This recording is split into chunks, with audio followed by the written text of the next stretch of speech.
আসসালামু আলাইকুম, কি অবস্থা সবার? আমি আলহামদুলিল্লাহ ভালো আছি। তো আজকে একটা আমার পছন্দের তরকারি আমি নিজেই রান্না করতেছি।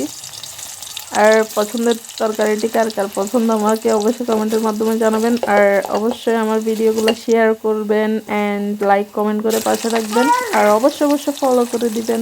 দেখা হবে নেক্সট ভিডিওতে। সবাই ভালো থাকবেন, সুস্থ থাকবেন। আসসালামু আলাইকুম।